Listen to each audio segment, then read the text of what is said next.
Snow lies in a thin, sharp crust over the fields of Macha.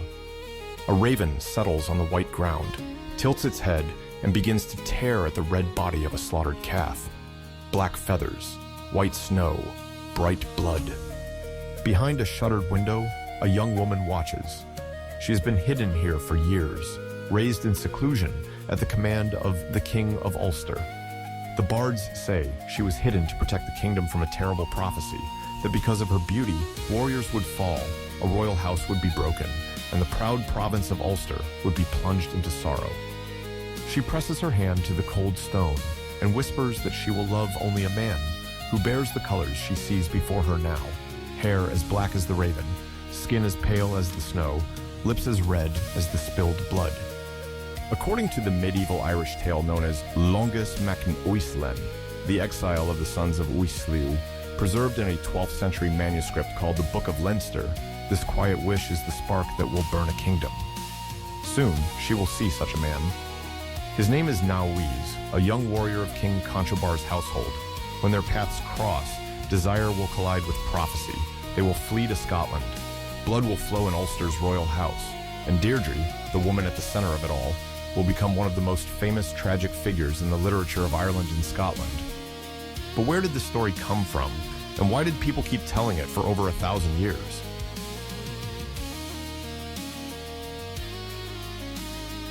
You're listening to Beat Nomads: History and Myths Awakened, a podcast where old stories are taken seriously, both as gripping narratives and as evidence about the people who told them. Today's episode tells about Deirdre of the Sorrows. Deirdre's tale comes from the Ulster Cycle of early Irish literature, a body of heroic sagas centered on King Conchobar, the warrior n-Uislenn, and the court at n-Macha in what is now Northern Ireland, as described in overviews of the Ulster Cycle in medieval literature surveys. Within that cycle, her story is usually called n-Uislenn, the Exile of the Sons of Uisliu, or in a later form, n-Uislenn, the tragic death of the Sons of Uisneach. According to the Encyclopedia Britannica's entries on Deirdre and the tragic death of the Sons of Uisneach, the tale was probably first composed in the 8th or 9th century, though our oldest surviving manuscripts are from the 12th century and later.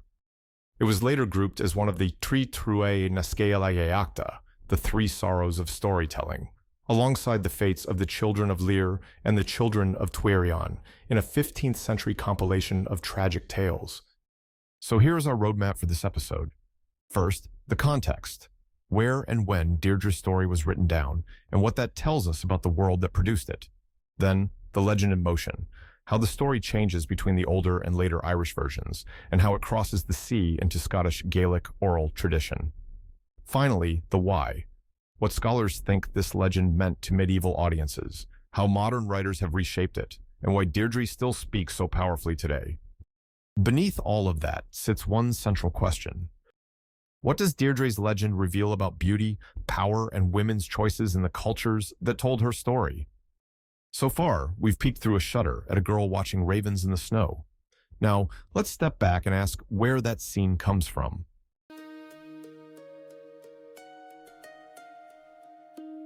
As we trace the legend back to its first written forms, we find ourselves not in Deirdre's mythical Ulster, but in the scriptoria of medieval Irish monasteries.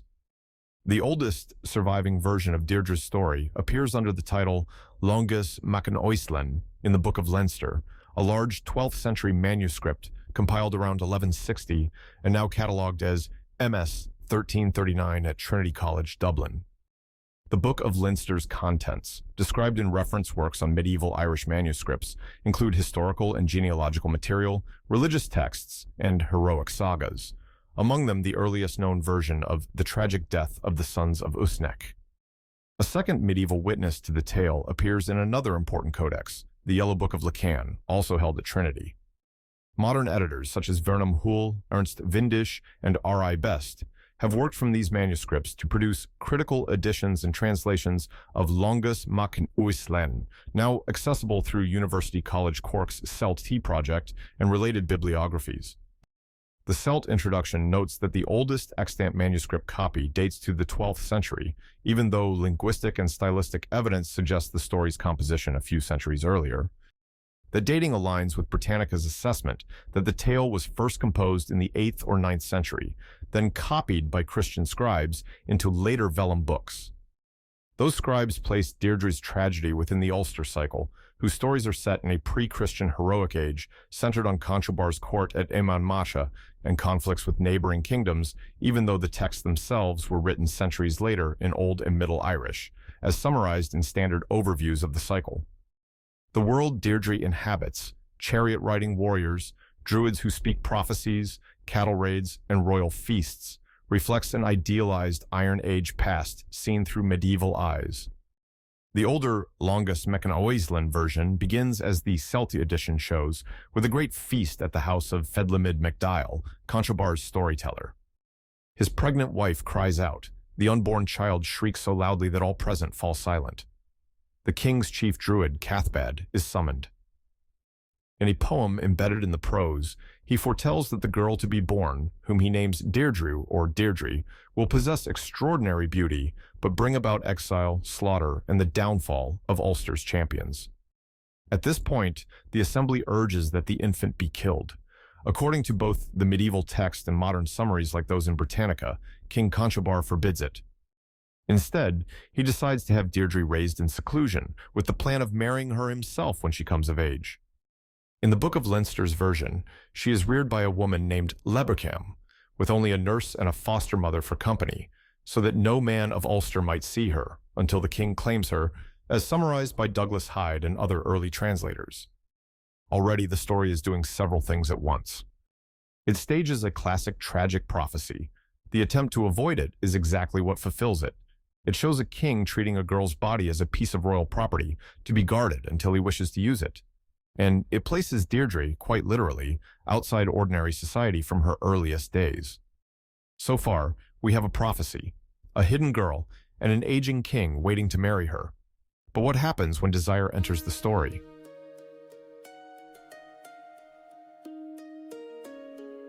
Now, as the legend unfolds in its earliest written form, Deirdre steps out of her seclusion and into the center of Ulster's heroic world. The crucial turning point arrives in that scene you heard in the beginning of the episode. In Longus Mac n-Uislenn, the Book of Leinster describes Deirdre seeing a raven drinking the blood of a calf on the snow and declaring that she will only love a man whose hair, skin, and lips match those three colors. Lebarcam tells her that such a man exists, n-Uislenn, son of Uisliu, a handsome young warrior of Conchobar's household.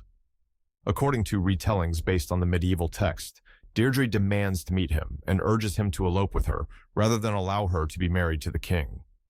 At first, n-Uislenn refuses. He knows the prophecy, and he understands the danger of offending his own lord, the king.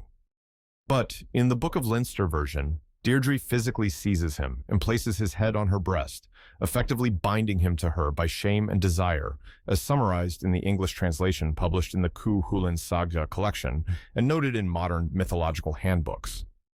Finally, he agrees, and the couple flee Ulster with n-Uislen's brothers, Anlay and Ardon, accompanied by a company of followers. They wander around Ireland, pursued by Conchobar's agents, before crossing the sea to Alba, medieval Irish for Scotland, where they take service with the king there. The medieval tale and later summaries describe them hunting, feasting, and defending the Scottish king's lands, living as exiles, but also as honored warriors. Even in this apparent idyll, though, the story keeps reminding us that Deirdre's beauty attracts dangerous attention. In some passages of the Irish text, the Scottish king, or his steward, begins to desire her, and Deirdre must fend off his advances, a detail highlighted in modern discussions of conflicting translations of the episode. Eventually, homesickness works on n-Uislenn and his brothers. At this point, Conchobar makes his move. According to the Longus Mac n-Uislenn tradition, as summarized by scholars like Vernon Hull and in the n-Uislenn entry on Irish mythology, the king sends Fergus mac Roich, a renowned warrior and former king, with a promise of safe conduct.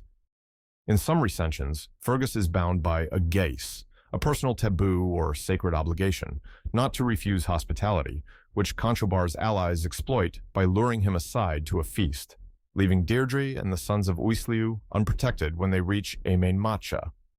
What follows is pure tragedy. Instead of the promised welcome, the exiles find themselves surrounded. In the older Leinster version, they are attacked in a house, or on the royal green, by Conchobar's champion, either Eogan MacDurthacht or another warrior, depending on the manuscript, and n-Uislenn and his brothers are killed. The Celt edition of Long n-Uislenn preserves long laments placed in Deirdre's mouth, where she remembers their life in Scotland, praises n-Uisle's beauty and generosity, and curses at Conchobar's treachery. In that older Book of Leinster text, the tragedy is drawn out in painful detail. Deirdre does not die immediately. Instead, she is forced to live with Conchobar for a full year, during which she never smiles, never eats her fill, and never raises her head from her knee. When Conchobar finally asks her whom she hates most, she names him and Eogan MacDurthacht, the warrior who killed n-Uislenn. In a final act of cruelty, Conchobar hands her over to Eogan. It is then, while being driven in a chariot between the two men she loathes, that she leans out and dashes her head against a block of stone, shattering her skull to escape her fate. Her death, like her birth, is accompanied by poetry. The saga calls her story, and that of the Sons of Uisliu, one of the great sorrows of Ulster. So the older version gives us a stark, almost brutal narrative. A king who tries to possess a prophesied beauty, a young warrior bound by love and shame, an exile in Scotland, and a return that ends in slaughter. But medieval storytellers did not leave the tale alone. As scribes and poets reworked it centuries later, they changed its shape and Deirdre's character. That brings us to a second major version.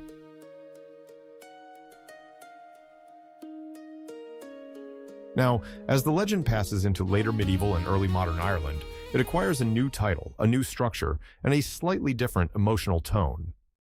By the 15th century, the story of Deirdre and the Sons of Uisliu had been revised into a version known as Oidhead n-Uisneach, the tragic death of the Sons of Uisliu, and combined with two other tales of catastrophe, Oidhead Cloin Tuirian and Oidhead Cloina Lir, into a grouping called Trí Truae na Scéala Gaeachta, the Three Sorrows of Storytelling. This compilation survives in a number of manuscripts, including Irish and Scottish copies. An important early modern Irish text of Oidhead Cloin Uisneach was edited and translated in 1993 by Coimhín Mac Giola Leith for the Irish Texts Society, based on a 15th century Scottish manuscript known as the Glenmasan manuscript, and other witnesses such as Royal Irish Academy B 41 and National Library of Ireland, G 113. According to Britannica's comparison of the two versions, the earlier Book of Leinster, Longus Mac n-Uislenn, is more starkly tragic, less polished, and less romantic, while the later Oidhead Cloine Uisneach smooths the narrative into a more courtly, sentimental love story. One of the most significant structural changes is that the later version omits the prophetic birth and seclusion of Deirdre at the beginning, downplaying the long buildup of Conchobar's claim on her. Instead, it concentrates on the exile, the betrayal, and especially the intense emotional aftermath of n-Uisle's death through her lengthy, poetic laments. In the 15th century Oidhead Cloin Uisneach, the ending shifts from brutal realism to high romance. Instead of the year of silence and the violent death on the road, the focus remains on the immediate grief at the graveside. Deirdre stands over the bodies of the fallen brothers, pouring out long, operatic laments that praise n-Uisle's beauty and mourn her loss. She does not return to Conchobar's household. Ultimately, she dies of a broken heart, falling lifeless into the grave, to lie forever beside her husband. The later tale also amplifies Deirdre's role as a seer. Charles Squire's early 20th century survey of Celtic myth, summarizing what he calls the Glenmasan version, notes that Deirdre is portrayed there with stronger prophetic powers, and that certain supernatural devices, like a druidic mist, aiding the lover's escape, appear only in these later manuscripts. Modern commentators stress that these embellishments are absent from the sober earlier Leinster text. What this tells us is that medieval Irish storytellers did not treat Deirdre's legend as fixed. Over centuries, scribes and poets shaped it into something more overtly romantic and devotional, with Deirdre becoming not only the cause of sorrow, but also its chief voice, the woman whose unending laments turn her into an emblem of faithful grief. So far, we've followed the story on parchment in the hands of Irish scribes, but Deirdre's fame did not stay within the walls of Irish monasteries. According to literary historians, her story crossed the sea and lived for centuries in the spoken tales of Scottish Gaels. That is where we go next.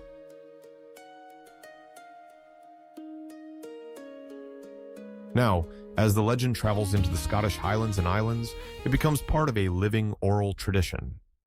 Encyclopedia Britannica notes that the story of Deirdre and the Sons of Uisliu was immensely popular in Ireland and Scotland and survived to the 20th century in Scottish oral tradition.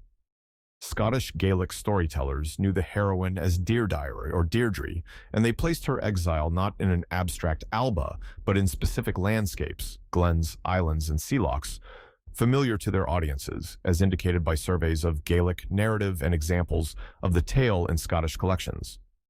One of the key figures in preserving this oral heritage was Alexander Carmichael, the 19th century collector whose multi-volume Carmina Gadelica gathered prayers, charms, and narratives from Gaelic-speaking communities between the 1860s and early 1900s. While Carmina Gadelica itself focuses more on religious poetry and blessings than on heroic sagas, Carmichael's broader fieldwork, preserved in notebooks now held at the University of Edinburgh, included prose tales like Deirdre's, recorded from tradition bearers in places such as Barra in the Outer Hebrides.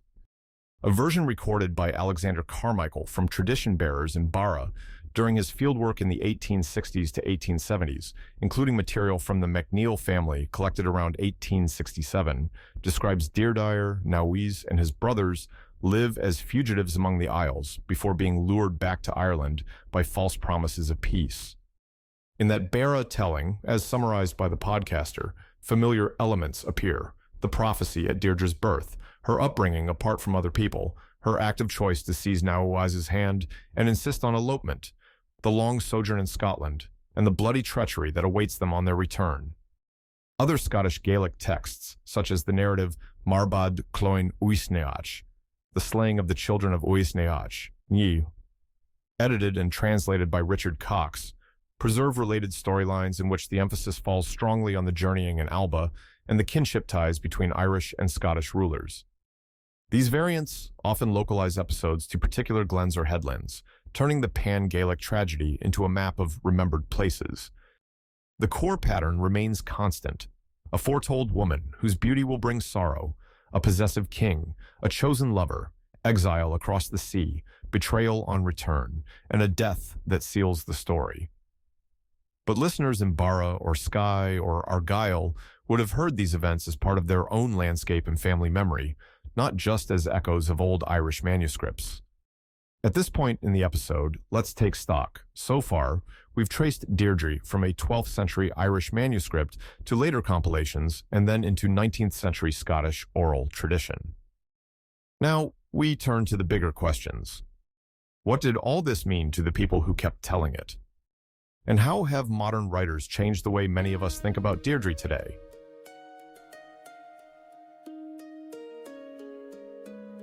Now, as we shift from narrative to interpretation, the legend of Deirdre becomes a kind of mirror for medieval ideas about kingship and gender, and for modern debates about nation and identity. Scholars of early Irish literature have long debated what figures like Deirdre stand for. Some 20th century critics propose that she might be a euhemerized sovereignty goddess, a humanized remnant of a pre-Christian deity of kingship whose favor passes between rivals, echoing patterns found elsewhere in Celtic myth, as surveyed in studies of Irish female figures by Dooley and others. More recent work, such as K.L. Mathis's doctoral research on Deirdre in both medieval texts and revival-era plays, has argued for treating Deirdre first as a literary character in a specific narrative, rather than assuming an underlying goddess behind every powerful woman in Irish tradition. If we stay close to the texts, a few things stand out. In the older Longus Mac n-Uislenn version, Deirdre is not a passive victim. She is the one who engineers the elopement and pushes n-Uislenn into action, as both the Celt edition and literary summaries emphasize. At the same time, her choices are shaped and ultimately crushed by structures of power she did not create. Conchobar's decision to claim her at birth, the Druid's prophecy, the honor-bound obligations of warriors like Fergus, and the political rivalries that make her beauty a pretext for conflict. From this angle, the tale can be read as a warning about bad kingship. Conchobar's obsession with possessing Deirdre leads him to break his own pledged word of safe conduct, to betray one of his best warrior families, and to set off cycles of exile and civil war. In the medieval saga, the fallout includes Fergus burning n-Uislenn and defecting to the rival queen Medb, as summarized in narrative histories of the Ulster Cycle. Deirdre's body becomes the battleground on which male honor and royal authority are fought out, with catastrophic consequences for the kingdom. At the same time, the older n-Uislenn version shifts the focus toward Deirdre's emotional endurance. Her year of silent, resentful life beside Conchobar, her refusal to smile, and her final self-chosen death make her an icon of faithful love and principled refusal, as highlighted in modern literary discussions. This brings us to a common misconception worth addressing directly. Many people today meet Deirdre first through the title Deirdre of the Sorrows and assume that this phrase is ancient, that the medieval Irish story was originally called that, and that modern printed plays or novels simply pass on an old Gaelic title. In fact, the medieval Irish texts call the tale Longus n-Uislenn, or Oidhead Cloyne Uisneach. The phrase Deirdre of the Sorrows is a modern literary coinage, popularized above all by John Millington Synge's unfinished 1909 play of that name, later completed for performance by W.B. Yeats, Lady Gregory, and Synge's fiancée, Molly Allgood. Synge and Yeats were part of the Irish Literary Revival, a movement that deliberately reworked Irish legends for the stage to comment on contemporary politics. As the Irish Times has discussed in an article on Deirdre as a modern feminist parable, late 19th and early 20th century writers turned her into a symbol of Ireland itself, a young, pure, oppressed land, desired and mishandled by an older, tyrannical power. In these plays, the opposition between Deirdre and Conchobar doubles as an allegory of Ireland versus England, with her refusal to submit read as a gesture of national resistance. That nationalist framing is not present in the medieval sagas. It tells us more about the cultural work the legend was doing in 1900 than about the concerns of 12th century scribes. Literary critics like Charity Fowler have pointed out that comparing different revival-era Deirdre plays by Yeats, Synge, and others shows how malleable the figure becomes. Sometimes a near-mystical, sacrificial nation symbol, sometimes a more psychologically complex woman wrestling with love, duty, and autonomy. Modern interpreters have also turned to Deirdre as a figure for thinking about women's agency and constraint. Essays in contemporary myth criticism note that unlike some mythic heroines who passively endure abduction, Deirdre actively chooses exile and repeatedly voices her own desires, even if the narrative ultimately denies her a happy ending. From this perspective, her tragedy lies less in some abstract curse of beauty than in the way male power responds to that beauty, by trying to control it, hoard it, or punish it. So why does this story still resonate?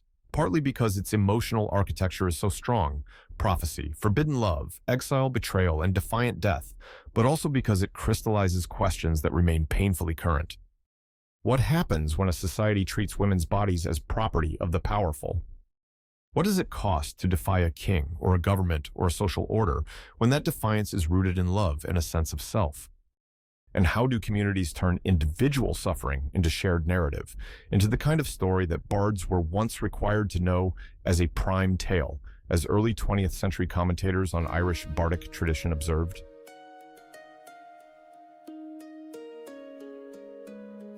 We have followed Deirdre from a royal feast in n-Uislenn to a manuscript in Trinity College, Dublin, from a 15th century Scottish codex to bara storytellers in the 19th century, and from nationalist stages in Dublin to modern feminist readings. So what have we learned? Deirdre's legend, as far as the written record shows, was first shaped in early medieval Ireland, probably between the 8th and 9th centuries, then written down in 12th century manuscripts like the Book of Leinster, and later reworked into collections such as the Three Sorrows of Storytelling. In those texts, she is the prophesied beauty whose life brings exile, slaughter, and the unraveling of a king's honor. As the tale moved through time and space, into early modern Irish retellings, onto Scottish Gaelic tongues, and into 20th century plays, its emphases shifted.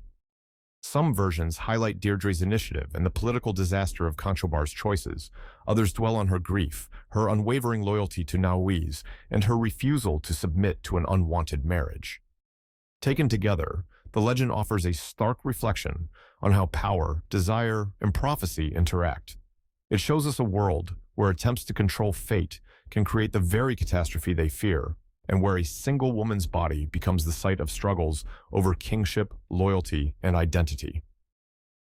That is why, even now, Deirdre of the Sorrows continues to echo in literature, scholarship, and the cultural imagination.